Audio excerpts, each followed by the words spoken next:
Bismillahirrahmanirrahim. Assalamualaikum warahmatullahi wabarakatuh. Salam silaturahmi, salam sambung rasa Bang Andi dan saudara-saudaraku semua. Selanjutnya saya doakan semoga Bang Andi beserta keluarga selalu dilindungi dan dilimpahkan rahmat oleh Allah Subhanahu wa Ta'ala. Amin. Bang Andi, saya Khairul. Saya mohon maaf karena merasa sudah relatif lama tidak berkomunikasi dengan Bang Andi selaku guru spiritual saya. Namun saya merasakan selalu bersilaturahmi secara batin.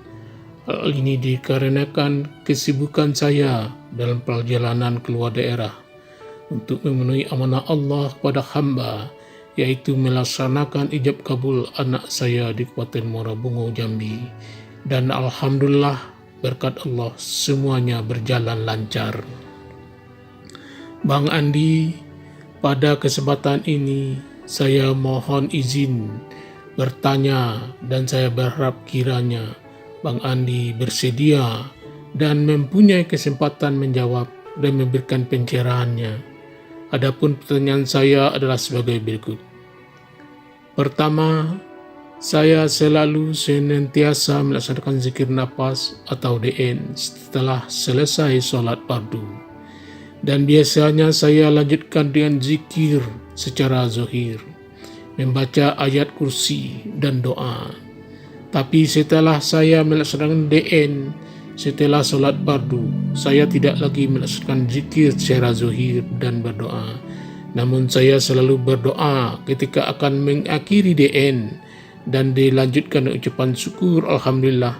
Setelah itu baru saya membuka mata. Pertanyaan saya adalah, apakah yang saya lakukan ini sudah benar? Kedua, Bang Andi, di sini saya cerita tentang wilayah pembuktian saya dalam mengamalkan zikir nafas, di mana dalam melaksanakan DN saya berdoa kepada Allah, Ya Allah, jika Engkau benar-benar dekat dengan hamba, maka hamba mohon Engkau berilah tanda-tanda di tubuh zahir hamba, Ya Allah, agar keyakinan hamba bertambah dalam melaksanakan zikir nafas ini, Ya Allah. Bang Andi, kurang lebih 5 menit setelah DN, tiba-tiba urat di antara jempol kaki dan jari tengah kaki saya berdenyut kuat dan tidak mau berhenti.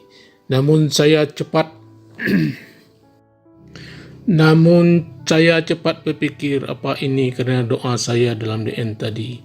Maka saya berdoa, Ya Allah, jika ini disebabkan permintaan hamba dalam DN tadi, hamba mohon Engkau netralisirkanlah, Ya Allah. Setelah saya berdoa, denyutan urat antara kedua kaki saya tersebut hilang. Bang Andi, doa tersebut di atas saya ulangi lagi dalam DN pada sholat maghrib esoknya. Dan ternyata kejadian yang sama terulang kembali, di mana urat antara jempol kaki dan jari tengah yang sama kembali berdenyut. Maka kembali saya berdoa, Ya Allah, mohon Engkau netralisir denyutan urat kaki saya, Ya Allah, dan denyutannya hilang.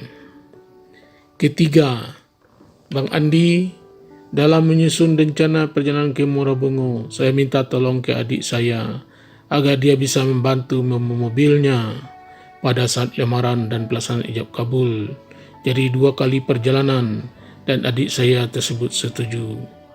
Dalam ber-DN saya berdoa kepada Allah, persisnya tengah DN saya berdoa kepada Allah, Ya Allah, hamba mohon bantuan Engkau, Ya Allah, agar adik hamba ini dapat membantu mengantar keluarga dengan mobilnya ke Muara Bungo. Ya Allah, hamba mohon bantuan Engkau, Ya Allah. DN saya lanjutkan. Dalam DN tersebut saya merasakan atau merasa melihat mobil adik saya mundur dan mundur. Besok harinya saya berdoa yang sama dalam DN, ternyata kembali saya merasakan atau merasa melihat mobil adik saya kembali mundur 2 kali. Bang Andi, pada hari H sebagaimana yang telah direncanakan bersama adik saya tersebut, karena satu hal yang penting, adik saya tersebut tidak dapat mengantar keluarga kami ke Bungo. Ini maknanya apa, Bang Andi? Keempat, Bang Andi, dalam berDN saya merasa melihat kematian pada acara pernikahan anak saya di Morobungo. Dan saya berdoa dalam DN tersebut, Ya Allah, lancarkanlah dan berilah kemudahan kepada anak hamba dan kami sekeluarga selama prosesi ini, Ya Allah. Bang Andi, ternyata ada tetangga yang sudah lama sakratul maut. Posisinya pas di depan di seberang jalan rumah calon menantu saya. Yang sakratul maut adalah penganut thariqat yang tidak lagi melaksanakan syariat. Menurut ketua adat dan kepala desa yang saya tanya. Esok harinya setelah pesta pernikahan sakratul maut itu menutup usianya. Kelima, Bang Andi, demikian beberapa pembuktian saya setelah mengamalkan DN untuk menambah keyakinan saya dalam menuju Allah dan insya Allah dapat bersua Allah. Dari rangkaian kejadian di atas, mana yang kurang pas dan tidak seharusnya silakan Bang Andi, maka saya mohon kiranya dapat memberikan pencerahan dan bimbingannya agar saya tidak salah langkah atau tersesat dalam ber-DN. Akhir kalam, saya mohon maaf jika ada kesalahan atau ada hal yang kurang berkenan. Atas pencerahan dan bimbingan Bang Andi, terlebih dahulu saya ucapkan terima kasih. Wabillahi taufiq wal hidayah. Assalamualaikum warahmatullahi wabarakatuh. Waalaikumsalam warahmatullahi wabarakatuh. Terima kasih banyak Pak Khairul doa-doanya, amin ya Allah. Jadi mengenai pengalaman zikirnya, nggak usah kita terlalu terlalu takut ini benarkah, ini salahkah, ini benarkah, ini salahkah. Kalau semua tuh jawaban tuh sebenarnya sudah ada di diri kita masing-masing ya. Kalau masih sebatas normal, tidak ada yang aneh-aneh ya, nggak ada yang salah lah. Lalu mengenai gambaran-gambaran yang Allah beritahu ketika berzikir nafas, itu anggap saja bonus ya. Bang, saya melihat diperlihatkan Allah mobil adik saya mundur ya. Habis itu kita lihat dengan kenyataannya, ternyata benar adiknya nggak bisa bepergian ya kan. Berarti kan di situ Allah sudah memberi tanda. Habis itu kita melihat ada kematian, ternyata benar. Itu sebenarnya diberi tanda. Cuman kenapa kok kebanyakan kita setelah kejadian baru ngerti, baru paham. Ketika diperlihatkan Allah kita tuh nggak paham ya. Ada dua tuh sebabnya. Sebab yang pertama agar kita tidak mendahului Allah ya. Sengaja Allah buat kita tuh nggak paham biar kita tidak mendahului Allah ya. Tapi ada juga orang yang dikasih jelas sama Allah, sesuatu akan terjadi, sebelum kejadian dikasih jelas, dan ketika kejadian ya dia sudah tahu, sudah paham. Nah itu berarti orang-orang yang bisa menjaga rahasia. Makanya kalau sudah bisa jaga rahasia, Allah akan kasih tahu. Tapi kalau bagi kita-kita yang mungkin baru dikasih sedikit saja kuasanya, ditunjukkan kuasanya, kita sudah takjub, sudah kagum, sudah heran, sudah bengong-bengong kita. Biasanya itu Allah dikasih tahu setelah kejadian baru tahu gitu. Padahal udah ada tanda-tandanya. Wah, kemarin benar Allah sudah kasih tahu ya, saya kok nggak tangkap ya. Sekarang udah kejadian kok baru paham ya. Nah, kenapa dalam berzikir nafas itu kok bisa diperlihatkan? Itu kelebihan kesadaran ya. Itulah yang sering saya jelaskan di YouTube. Melihat tanpa mata, mendengar tanpa telinga, bicara tanpa kata ya. Itulah kesadaran jiwa. Jadi kesadaran jiwa ini bisa melihat tembus, nggak ada lagi sekat ruang dan waktu, ya. Bagi orang-orang yang peka, bagi orang-orang yang mengolah jiwanya. Nah, banyak teman-teman yang bercerita kepada saya, "Bang, saya terkadang menjadi takut, Bang." Takut kenapa? Ya takut saya suudzon, takut saya berprasangka. Kenapa begitu? Karena saya dikasih tanda-tanda, Bang, katanya kan. Ya, seperti apa, coba cerita, saya tanya. Akhirnya dia bercerita, berzikir napas. Nah, dalam berzikir napas itu dia ibarat kata itu kayak keluar dari dirinya, keluar rumah dia. Ya, seolah-olah kan dia duduk di kamar tuh lagi berzikir nafas. Jadi dalam pandangan dia berdiri langsung keluar rumah, jalan-jalan dia di kampung dia itu. Dia lewati semua gang, lorong di dekat sekitar rumahnya. Nah, cuman di situ ada yang aneh, ada yang beda. Semua sepi, Bang, cuman ada satu rumah yang saya lihat ramai, Bang. Banyak kali tamu di rumah itu, katanya. Nah, apa yang kamu baca, katanya. Saya tanya, apa yang kamu baca? Saya merasa, Bang, di rumah itu kayak ada yang mau meninggal, kata dia kan. Nah, akhirnya saya bilang, simpan dulu. Kita lihat berapa hari ke depan, berapa minggu ke depan. Kalau seandainya benar terjadi, berarti Allah sudah memberi kamu pengetahuan sebelum terjadi. Yang penting kamu simpan dulu, nggak usah kamu penasaran, ya. Harus kita catat, kita ingat. Akhirnya apa? Nggak sampai 2 hari, ternyata yang dia lihat dalam zikir nafas itu benar. Penghuni rumah itu ada yang meninggal, tetangganya. Dan itu bukan sekali 2 kali, sering terjadi. Semakin lama semakin hafal. Nah, kalau kita sudah bisa seperti itu, kita memang nggak bisa apa-apa. Mau ngomong nggak bisa, mau membongkar rahasia nggak bisa. Ya itulah kelebihannya kenapa Allah memberitahu. Sebenarnya Allah tuh sayang sama kita. Biar apa, kita nggak kaget. Itu aja tujuannya. Misalkan kita sudah dikasih tahu oleh Allah sesuatu yang akan terjadi, tapi buruk, bukannya jelek, kita nggak akan bisa mengelak. Biar kayak mana pun jalan ceritanya, pasti akan terjadi juga. Nah, selama ini mungkin yang terjadi sama orang lain kita nggak masalah, tapi kalau terjadi sama keluarga kita, situ kan goyang juga kita. Kalau terjadi sama diri kita, kan goyang juga kita.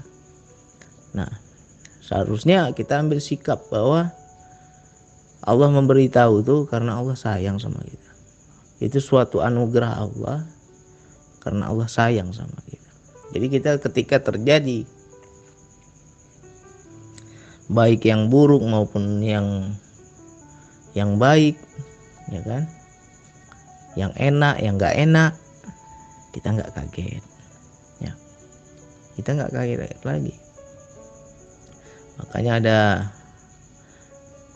ada di kampung-kampung kita dulu, orang-orang tua kita dulu, kenapa sampai dia paham?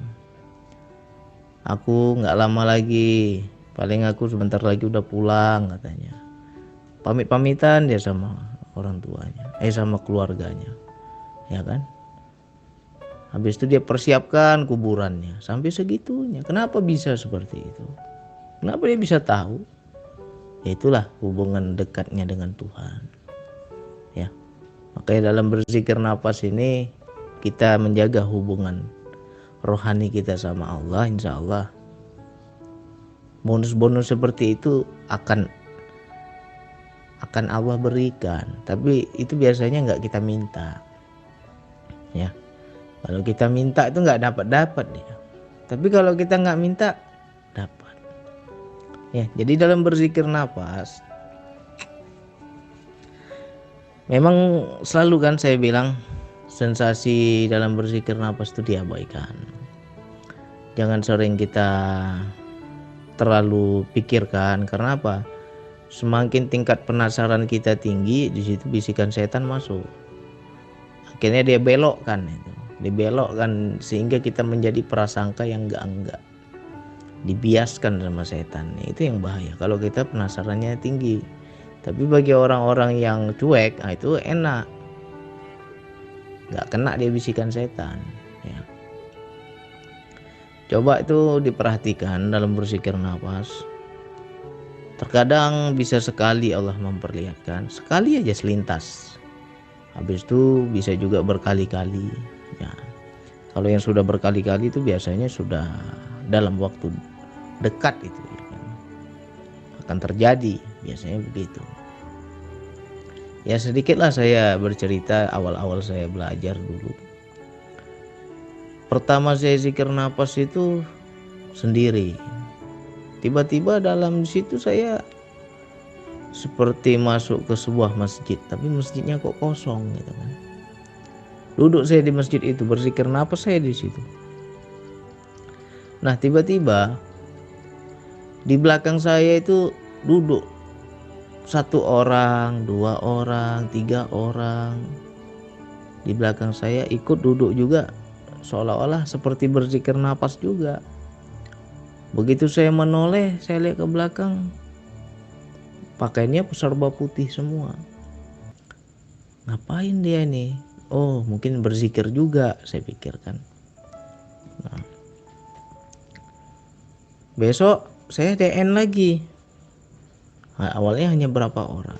Akhirnya besok duduk lagi tuh. Jadi bersab-sab di belakang saya itu ramai pada duduk. Besoknya lagi gitu lagi, DN lagi, kok makin ramai lagi, bertambah terus, ya. Saya abaikan saja. Awalnya saya anggap itu jin, ya. Saya anggap ini mungkin jin muslim ini. Biarlah kalau mereka betul-betul mau berzikir kepada Allah, yang penting nggak ganggu saya. Saya tetap arahkan kesadaran kepada Allah. Saya nggak tergoda saya sama mereka kan. Lurus saja kita, udah abaikan semua. Nah, sekian tahun itu baru Allah buka. Apa maknanya? Ya ternyata itulah yang bersab-sab itu orang-orang yang mengikuti zikir nafas saya. Ya. Jadi apa yang sudah saya sampaikan di YouTube, bisa dikatakan ya ribuan orang udah mengikuti zikir nafas ini. Belajar dari YouTube, mengamalkan zikir nafas dari YouTube. Nah, saya menganggap yang saya lihat tadi itu di zikir nafas itu, itulah. Tapi kan nggak sebentar, itu lama. Sekian tahun baru terbukti. Buat YouTube, akhirnya banyak yang nonton, banyak yang ikut mengamalkan, banyak yang ikut belajar, ya kan. Jadi maknanya adalah pengikut. Kan? Nah, itu sebenarnya dalam berzikir nafas tuh Allah kasih lihat banyak terjadi dalam kehidupan. Nah, jadi bagi teman-teman kalau nggak paham abaikan aja, jangan penasaran. Tapi kita kuncinya begini. Aku ingat, aku diperlihatkan Allah ini, diperlihatkan Allah itu. Nah, nanti dalam kehidupan buktikan, ya kan? Sama seperti sahabat saya, bang, saya lihat begitu saya di zikir nafas, saya lihat di gang sebelah bang, dekat rumah saya bang, rame orang bang. Ya kamu kunci aja, lihat nanti berapa hari, saya bilang. Ternyata benar, ada yang meninggal, ya kan. Nanti dikasih lihat lagi sama Allah, nanti dia kunci lagi. Pokoknya dia nggak akan lupa, dia tetap simpan itu, tapi dia nggak cari-cari maknanya. Akhirnya terjadi, ya. Banyaklah kalau yang kita lihat dan dibandingkan kehidupan terjadi itu banyak. Itu anugerah, tapi bisa juga menjadi musibah. Wilayah ini bisa anugerah, bisa jadi musibah. Musibahnya apa bang? Ya, sok-sok jadi peramal pula kita nanti, bahaya itu, ya. Bagus kalau kita sudah paham, ya sudah, itu sebagai pengetahuan untuk diri kita saja. Kalau ada dikasih pengetahuan untuk orang lain tuh yang di luar diri kita, ya pandai-pandai jaga rahasia Allah ya. Harus bijak kita menjaga, jangan sembarang kita cerita sana cerita sini ya kan. Belum terjadi kita memberi ketakutan kepada orang, jangan. Kalau udah terjadi cerita nggak masalah, udah terjadi kok ya kan.